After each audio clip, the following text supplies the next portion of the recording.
रामाबाई जी, आप ये बताइए कि ये जो आज हमारे यहाँ जो रैली हुई, इस ऐसी रैलियों में आप कहाँ कहाँ जाते हैं और इस तरह का सुप्रचार कहाँ कहाँ पे करते हैं आप?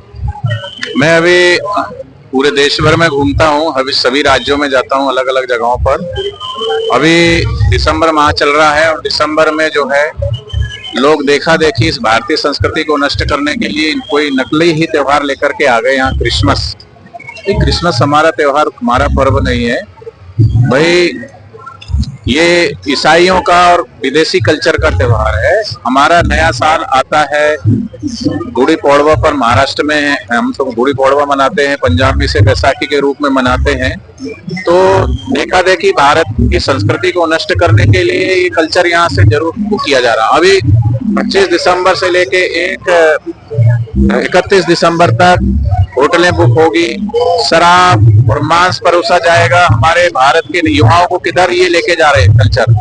तो विश्व संत श्री आसाराम जी बापू जी ने इस 25 दिसंबर को तुलसी पूजन दिवस के रूप में मनाने के लिए प्रेरित किया है। जैसे 14 फरवरी को वैलेंटाइन डे न करके मातृ पितृ पूजन दिवस मनाया जाता है, ठीक उसी प्रकार 25 दिसंबर को क्रिसमस न मना करके तुलसी पूजन दिवस मनाएं।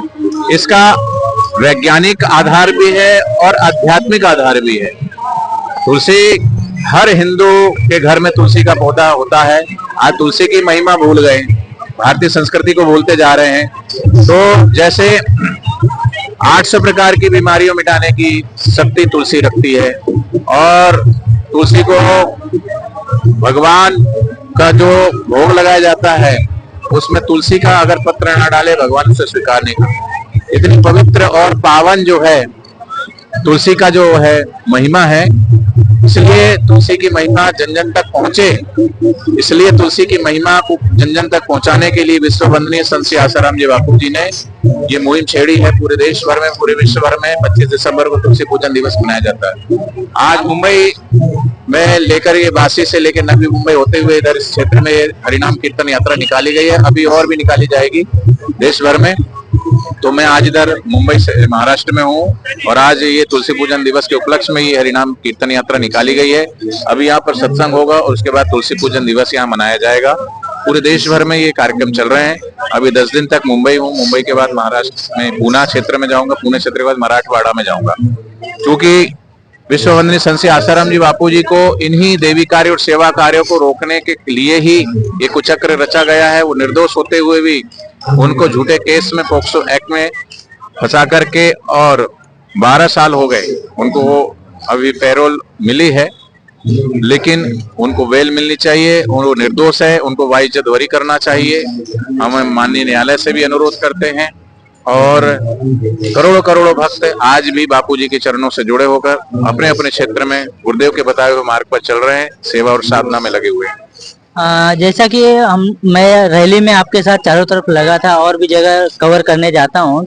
साधक तो बापूजी को निर्दोष मानते हैं, तो न्यायालय क्यों नहीं मान रहा है इतने सालों से कि ये बापूजी निर्दोष है, उनको बरी क्यों नहीं कर रहे हैं? आपको क्या लगता है किस वजह से ये व्यवस्था रुकी हुई है? किस वजह से ये व्यवस्था रुकी हुई है?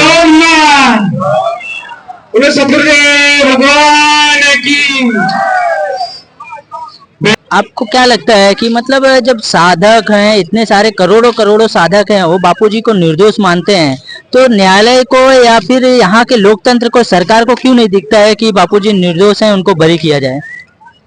न्यायालय भी मानेगा। एक्चुअली ये जो केस है ना, ये पोक्सो का है, और पोक्सो के केस में जो है ऐसा इसमें संविधान बन गया है कि कोई भी लड़की अगर आरोप लगा देती कि जो माइनर है और वो फिट हो जाता है, वो नहीं होता। ऐसा ही हुआ बापूजी के साथ भी।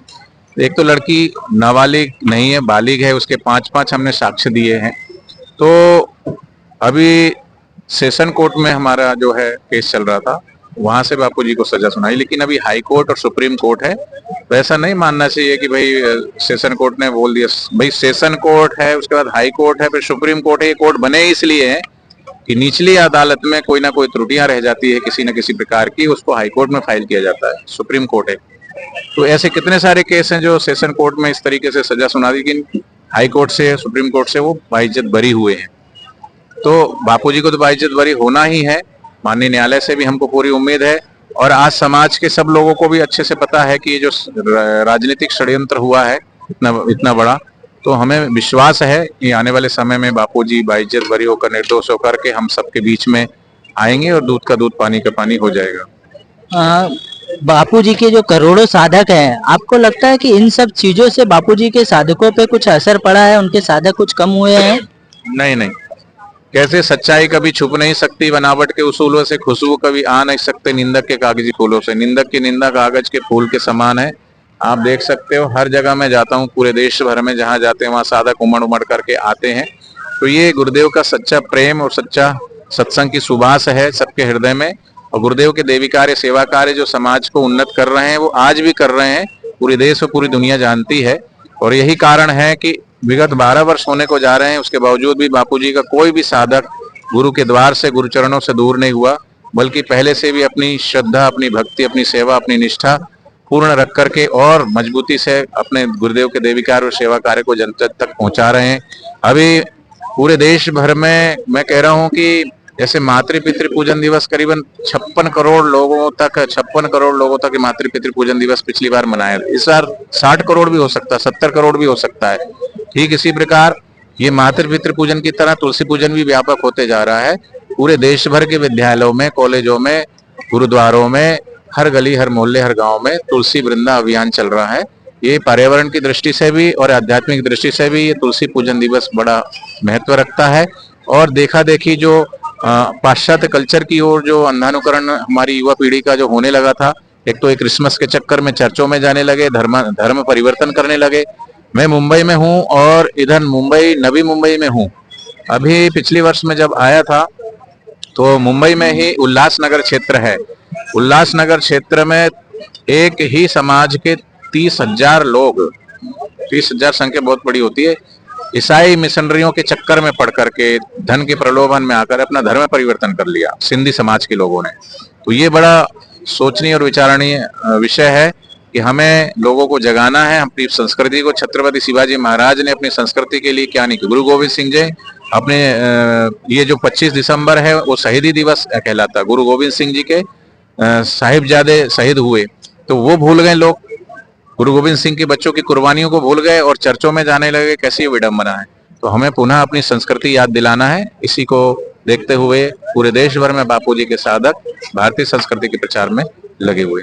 अभी बापूजी माधव बाग आए हुए हैं 18 तारीख को। वहाँ पे एयरपोर्ट पे काफी भीड़ उमड़ी थी, जैसा कि सभी जगह पे न्यूज चैनलों वगैरह पे दिखाया गया था। तो आप कुछ साधकों के लिए कुछ कहना चाहेंगे और बापूजी के द्वारा कुछ संदेश हुआ है साधकों के लिए? देखो, हमारे गुरुदेव स्वस्थ हो सबसे पहला